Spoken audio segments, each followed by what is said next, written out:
Lagi ako may bag ng pera nun. Literally, uwi ako every night. Bag talaga ng pera.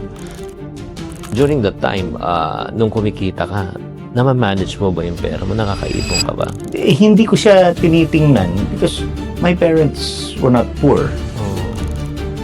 If there's any one trauma that you experienced when you were young, when it comes to finances, ano kayang This was the time we were in London and I ran away from home.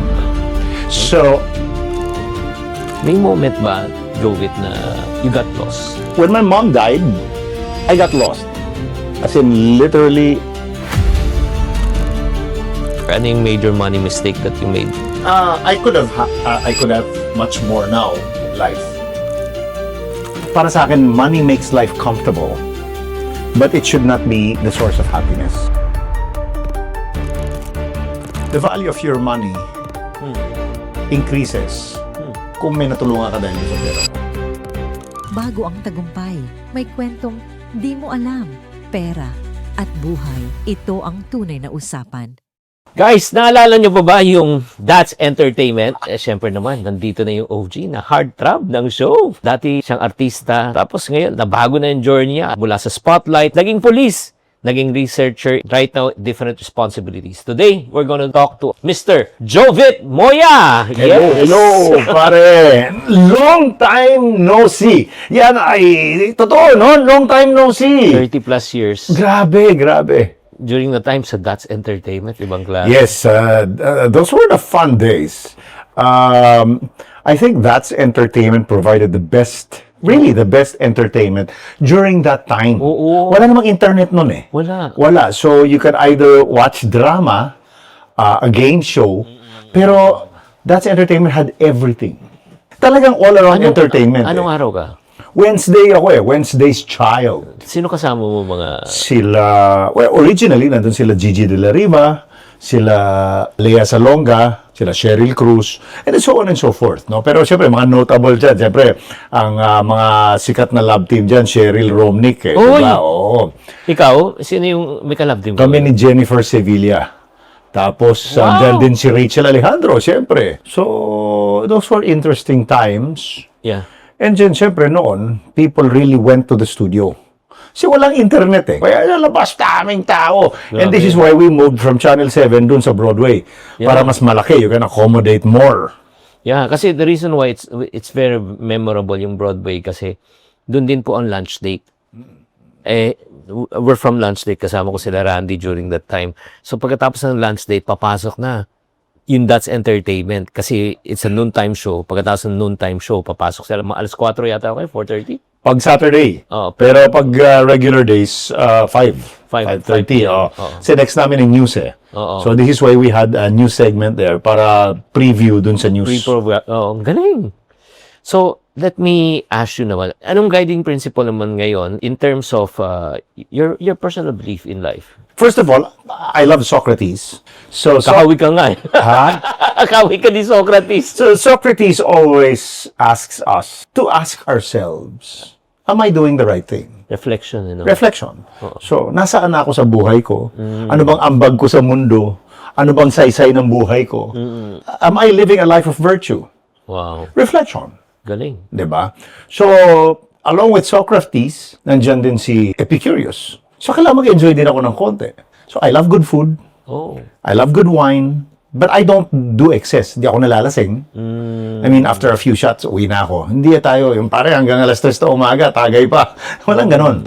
I just want to enjoy moments. I'll attend some parties. But nothing in excess. Wow. Kasi kailangan ite-temper mo yan eh. And then, I also love the Seneca and Marcus Aurelius. So, nandito yung pagiging resilient mo. Alam mo lahat ng sinasabi niya, yung kalahati hindi ko kilala. Pero... Hindi kasi, So, ano ka? ganito kasi yan. Well, to let me finish. Nandyan din yung pagiging cynic ko. You have to balance everything. So, you cannot live life with just one principle. Yeah.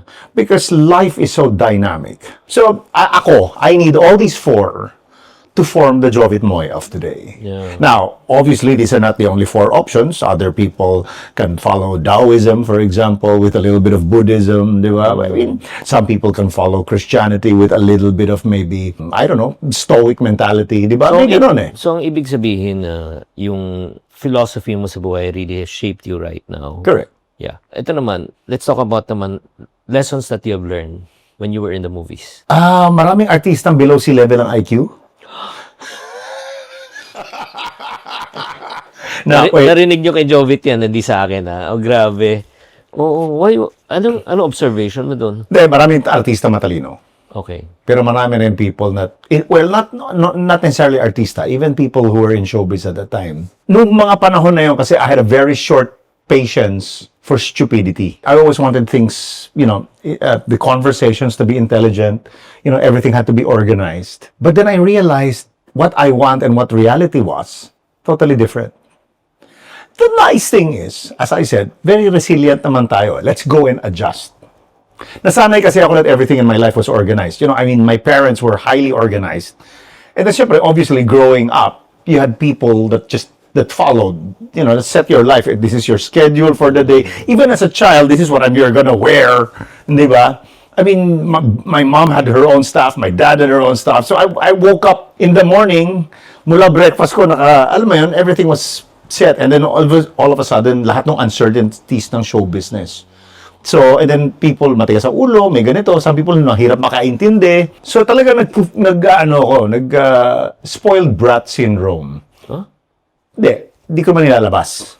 But, siyempre, mas sa akin, nangunguna pa rin sa akin yung, teka, magtimpi ka na lang. Inhale, exhale. And then I realized, you know what? Life isn't all what I want. But life can be easier if you just go with the flow. Live your own life, pero go with the flow here. What do you lose? Nothing. You end up being in harmony with other people. Yeah. And that's so much better than conflict. Yeah. Diba? That's one. Number two, sa dami ng road shows, uso ng road shows, may mga baratilyo, Ay, grabe may yun. mga piyesta-piyesta, maraming road shows. Sige, ito lang, bigyan ko kayo ng perspective, no? Honestly, ito lang reality is this. Kung pagbabasihan mo yung kinikita sa DATS, napakaliit talaga. Correct. O ano lang yun, pero ang ano doon, that's your exposure eh. Pero where you generate income is yung mga tinatawag na shows. Gabi-gabi yun, lagari. Kaya magkano naman ang kinikita mo, can you remember? Hindi ko na maalala pero lagi ako may bag ng pera nun. Literally, uwi ako every night. Bag talaga ng pera. Kasi cash nun ang bayaran eh. Oo, Walang cash. bibigyan ng cheque nun. Wala, cash. Oo. Cash. Alam ko, ang minimum doon during that time, 1980s yan Alam ko, minimum 5K to 10K. Correct. May mga iba, 30. Correct. 30K Isang sampa mo yan. Sa isang gabi, ilan ang show mo? Ilan? Nakakagawa ako 4-5 in one Grabe night. Magugulat ka, nasa Pampanga. Wala naman traffic noong araw, no? 80s po, walang traffic. So, nasa Pampanga ako, babiyahe pa ako ng Batangas dahil piyesta. So, titirahin ko na 7 p.m. to. Sakto lang pagdating ko dun sa Batangas. Mga 10, 11. Sampa ka lang sa stage, isang kanta, isang hello, below, di ba? Parapol ka lang ng konti, whatever it is. Tapos, batsi ka na kaagad. Kaya nga, during that time, nung kumikita ka, naman-manage mo ba yung pera mo? Nakakaipon ka ba? Gastos ko lahat yun eh. Talaga? Hindi ko siya tinitingnan because my parents were not poor. Oh. Brentonian ako eh. So, I went to Brent. Oh. So, So, in other words, may kaya talaga. hindi ako nasisilaw sa ganun. So, we had a lot of, again, enjoying life, gastos, and then, syempre, one thing na hindi nawawala sa family ko is charity. Oh. So, yun. Lalo na since 1995, we've been supporting abandoned babies. Wow. Yun, yung Home for the Angels. Mga ganun ba? So, kasagsagan pa ng DATS din yun. Di ba? 90s. So, kahit nasa DATS ako, may mga pinapag-aral din ako. Kasi nasabi ng mom ko the value of your money increases kung may natulungan ka dahil doon sa pera mo. Wow. Pero kung 100 yan, yung pera mo na yan, 100 pa rin yan. Pero 100 na yan, pwede magkahalaga ng 10 million yan. Gamitin mo yung makatulong na ibang tao. Siguro probably ito yung sign na hindi alam ng tao. No? Pero I want to go back lang siguro yung sa sinabi mo kasi na medyo systematize yung parang may process, 'Diba? Pagising dapat ginagawa niyan. And whether we like it or not, lahat tayo, meron tayong tinatawag na money trauma when we were young. 'Di ba? Kung paano ka pinalaki nung bata ka, will affect yung the way you view life. If there's any one trauma that you experienced when you were young, when it comes to finances, ano kayang This was the time we were in London and I ran away from home. So I had a little bit of savings. So what I did was I took the bus from London to Dover. Ilang taong ka nun? I was young. I was maybe like 11 or Oh, 12. Something. I was just stupid. You know, you're young and you're stupid. It happens. And then when I got to Dover, I took the ferry from Dover to France, to Calais, France. And from France, I took the train all the way to Nice. saan ka natutulog? When I got to Nice, wala na pala akong pera. Oh no. Naubos ko na yung saved allowance ko. Oh. So I slept on the beach for a few days. May mga public toilet naman, so wala namang problema. And then I made friends with some Moroccans who'd feed me. They'd give me some food. And then sometimes I just walk around and I just go up to people and say, Monsieur, Madame, je suis enfant, un peu de l'argent, s'il vous plaît. And then, Nangingin ka na yeah, they give me a little... it helps that you grow up speaking Spanish and French. So, Wow. maski mo ano, di So, ba? linguist ka talaga. 对啊，我唱国语。我是中国人，对不对嘛？ Putwe. 我不对，为什么不对啊？ How did you learn? 我是好学生啊。 Guys, ang ibig sabihin niya, do I know how to speak Mandarin? And then, because the reason 我 why, 很漂亮啊。 because, yun nga, he's a good student. And then, sinabi niya, maganda daw siyang tao.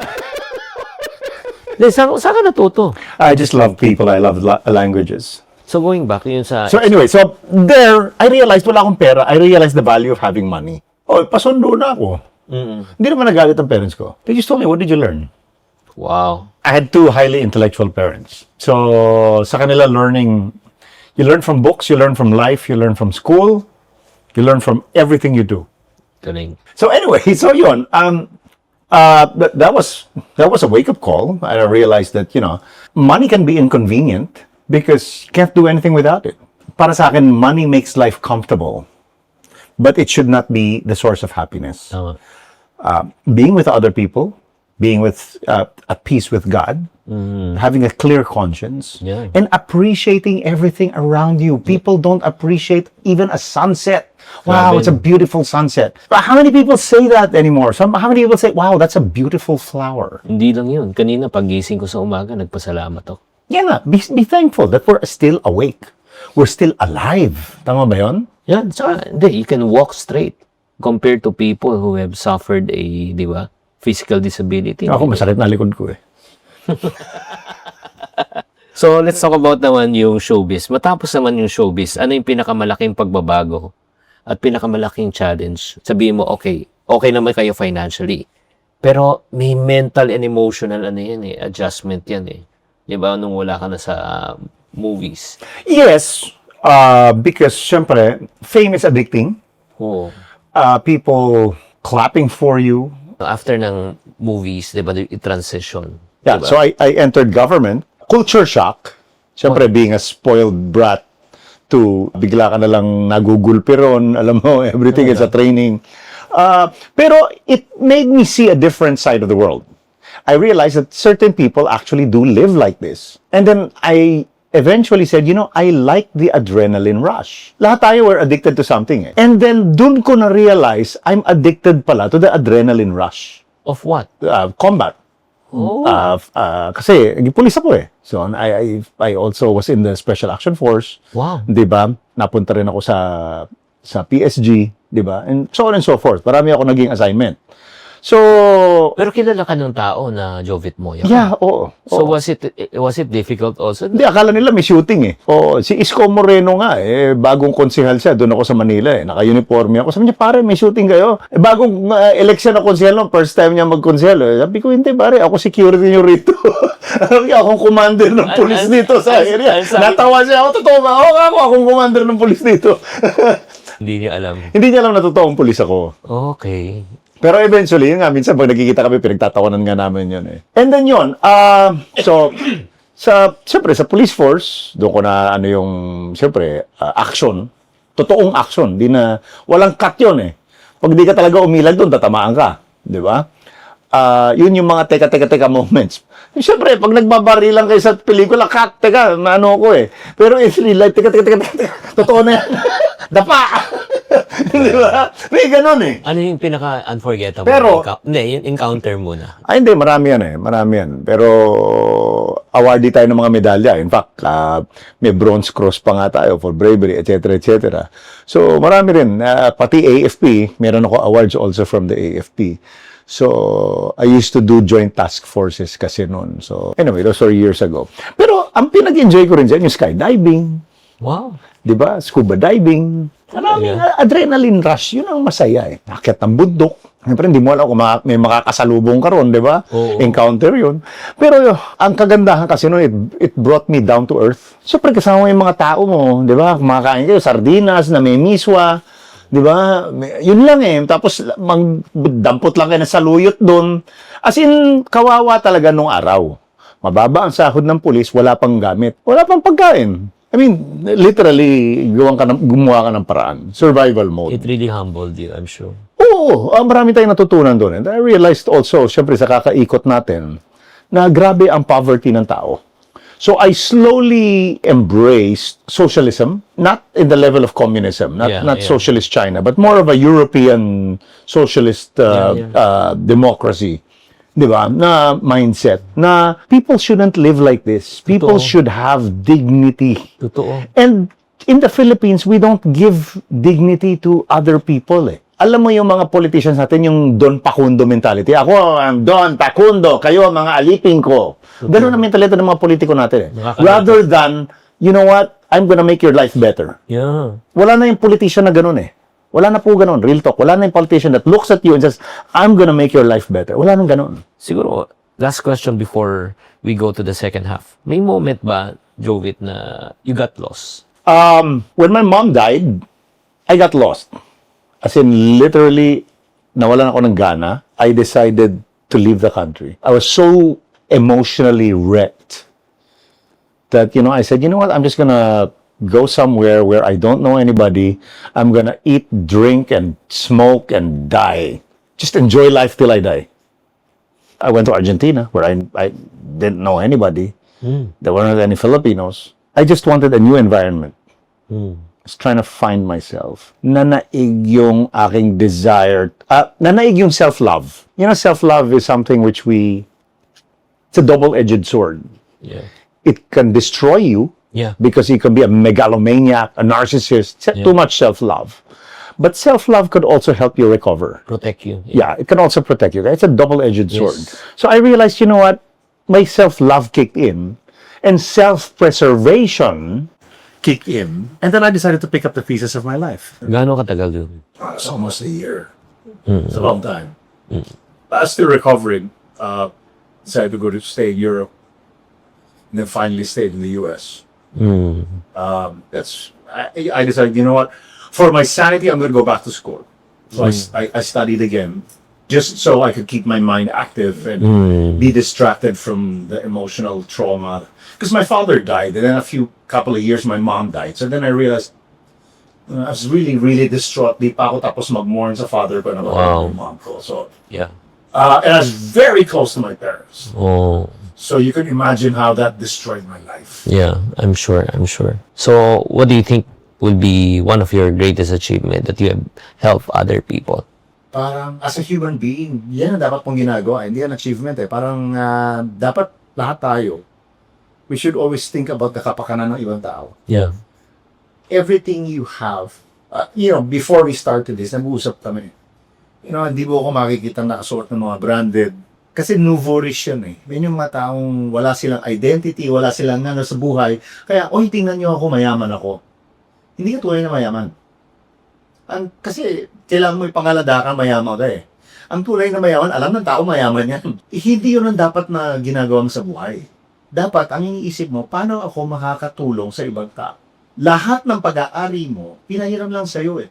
When you die, you're not gonna be able to bring that to heaven or hell or wherever you're going. Diba? You'll end up there the same way you were born. And then what do you tell God? You know what? I bought a Louis Vuitton every month. How many people did you save? How many people did you feed? How many people did you give water to the thirsty? Read ba? Every human being is a creature of God, just like us, deserving of exactly the same dignity. Because when we die, we will be treated and judged the same way. So might as well have little brownie points. You know, investment mo. Mas cheeky investment expert. Why don't you invest in your soul? Why don't you invest in your future? Because life is very short. So, let's talk about money mistakes naman. Ano yung pagkakamali mo naman? I'm sure you have, ano yung major money mistake that you made? Marami rin ako manong mistake. Sabi ko nga sa'yo, kumikita ako noon. Pero malakas din akong gumastos. Kung anong maisip. I don't buy material. I told you, I don't buy materials, but I buy experiences. So I pay for experiences. You know, I want to go scuba diving in the Maldives. That's a whole different thing. Wow. And then I realized, dapat pala, kasi ang mindset ko nung may pera naman yung magulang ko, di ba? Hindi pumasok sa isip ko, teka, pinaghirapan ko to eh. Dapat alagaan ko to.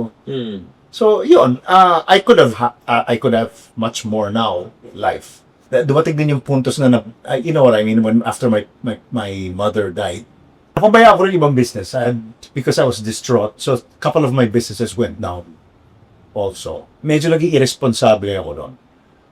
Nothing was coming in, but everything was going out. Hindi ko nasunod yung sinabi ng dad ko. You know, my dad had a very, very good motto na laging nire-recite na sa akin. Ano? If your outgo exceeds your income, your upkeep will be your downfall. Yung outgo ko todo, yung income ko zero. Hearing parang yung buhay mo, parang it's up and then down.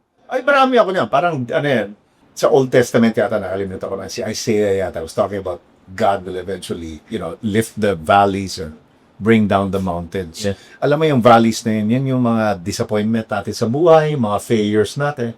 But if you have enough faith, kaya namang iangat ng Diyos yun para sa'yo eh. Ask Him for help.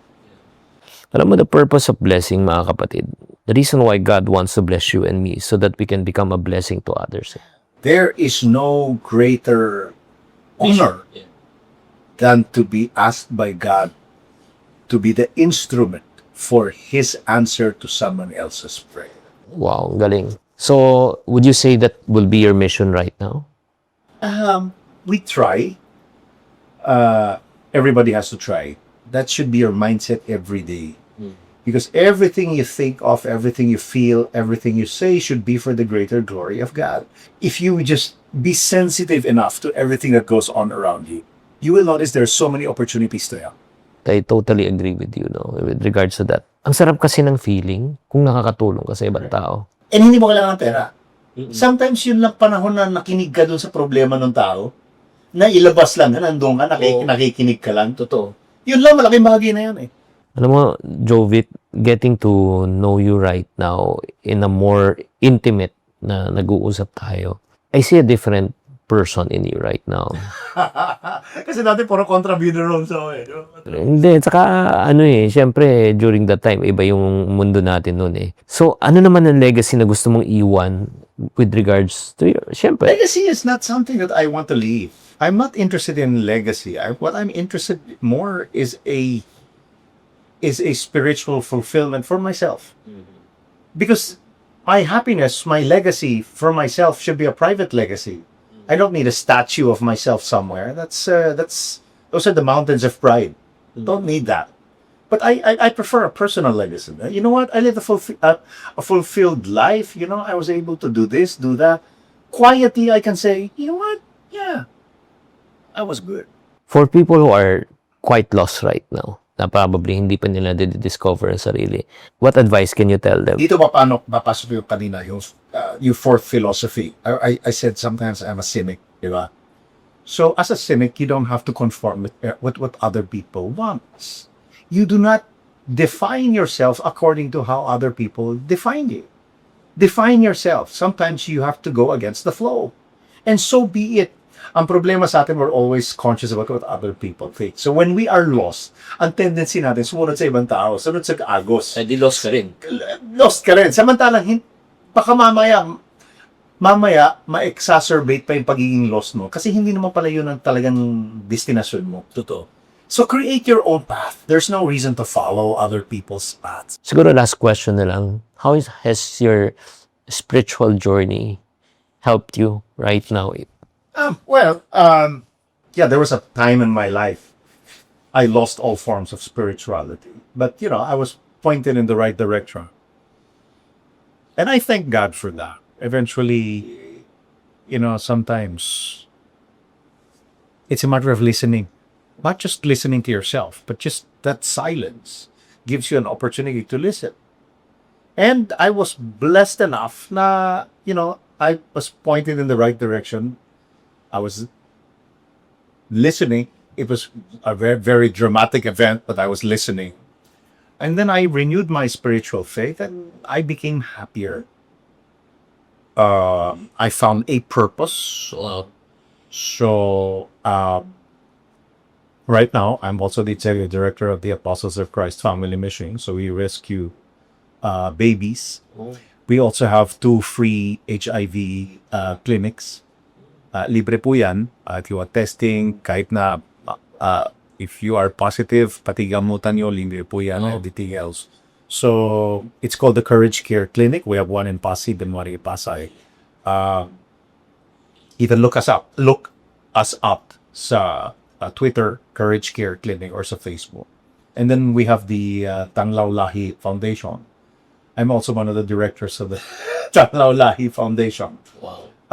These are the things that keep me busy. Andyan din sa mornings, I work for World Connect, di ba? We send people to migrate to the Learn, Earn, Live program. Mag-aral ka, katabaw ka, tapos eventually kung gusto make stay to Europe or New Zealand, Australia, North America, Canada.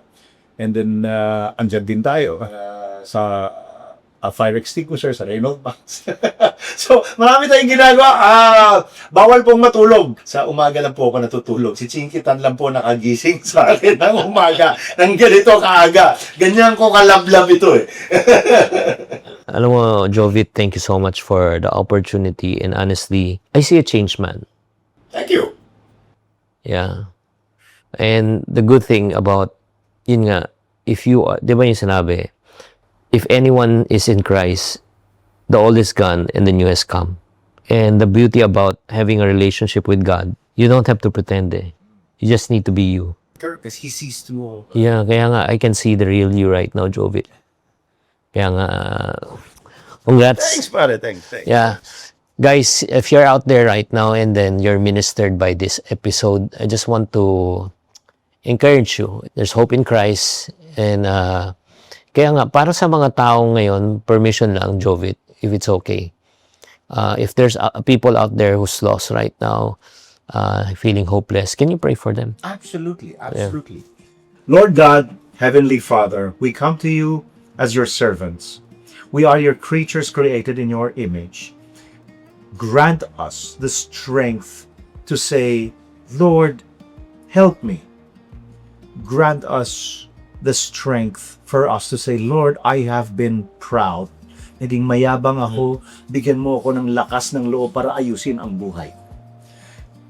Lord God, give us the strength to say, Lord, kailangan ko ng tulong mo. And my Lord, give us the wisdom so that we may be able to discern the right path and the crooked path. And keep us on the right path. Help us change our bad habits so that we may be able to succeed in life. And in this success, we may be able to share the fruits of this success with other people. Lord God, allow us to see every human being in the same light as we want them to see us, so that we may totally share the love that we feel in our hearts with everyone. Allow us to overflow with your divine love so that we may share this and everybody will know that you are our Lord and Savior. Yes. This we ask through Jesus Christ our Lord. Amen. Guys, if you prayed that prayer, I just want to encourage you to type I prayed in the comment section. Again, kung may pinagdadaanan ka, I just want to encourage you, all things works for good for those who are called according to God's purpose. The trials and pains that you're experiencing in life right now is not here to destroy you, but to bring out the best in you. Through the life of Jovit, nakita po natin kung paano ginamit ni Lord, diba? From having many to nothing, and then hindi lang pera itong pinag-uusapan, but the emotional, the mental, and the emptiness will really drive you eh. Kaya nga, if you're out there and you're ministered by this episode, just type, I'm blessed. And please do also reach out to Jovit. Jovit, yung podcast mo? We have a podcast called What's Next with Jovit Moya. You'll find it on Spotify and YouTube. Yeah. Yeah. I've been following him, kaya doon ko nakita eh. Pero ngayon sana magbago na ang buhay ni Jovit for the better pagdating sa pag-iipon. Bakit? It's-a-challenge natin mag-ipon si Jovit. Yeah. Uy, alam mo, one thing may pagmamalaki ko. Wala akong utang. Ay, good. Wala akong utang.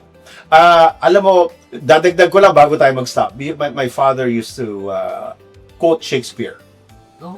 Sabi nga ni Shakespeare, neither a borrower nor a lender be, for borrowing dulls the edge of husbandry, and a loan oft loses itself and friend.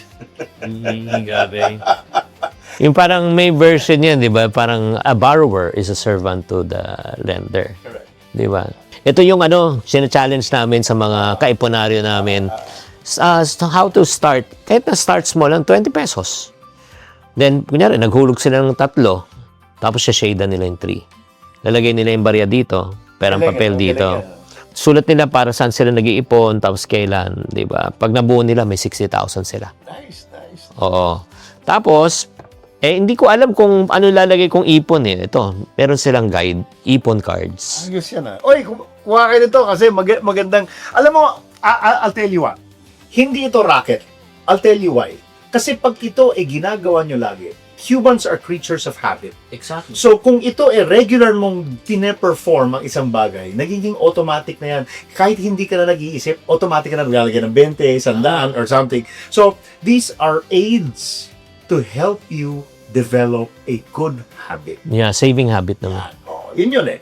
Some people say, ay, di ko kailangan yan, racket yan. Hindi po totoo yun. Some of us need a guide para lang maka-develop tayo ng bagong habit. Yeah. Pick a card. Pick a card! Ayan. Ano bang magandang card dito? Ito. Basa. No more Yossi and Alak Challenge. Wala na akong Yossi eh. 2 days na ako nag-quit. Okay, totoo yan! 2 days na lang! Wala, 2 days! Kahapon and today.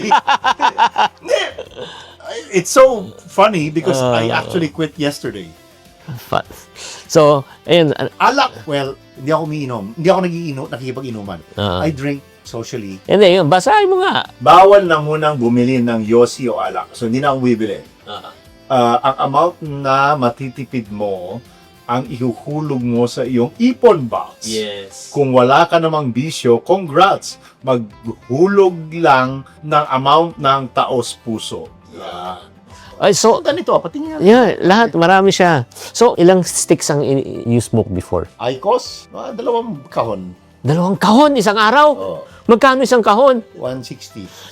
Sa 300, imagine mo, a day. 300 times 30 days, 9,000 times 12 months.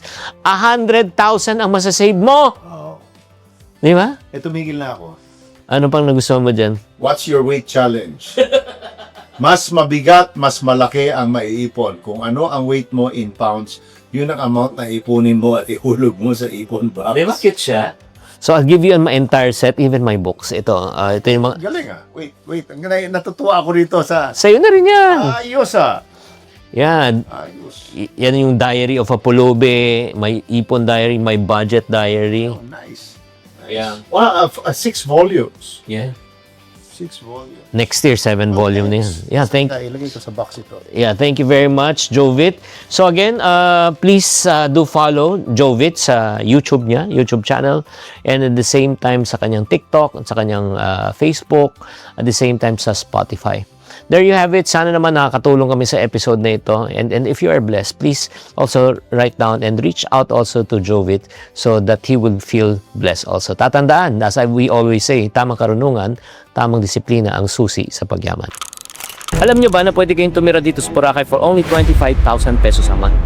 Yes. Napaisip ako eh! I sold all of my stuff back in Laguna to live in Boracay. Parang doon ko na-realize na puro zero pala ako. Paano ko ma-attain yung lifestyle talaga na gusto ko? Chinky Tan, with over 6 million Facebook followers, 2.8 million YouTube subscribers, and 2.4 million TikTok fans, is now all out to share with you the most practical, simplest path to lasting wealth.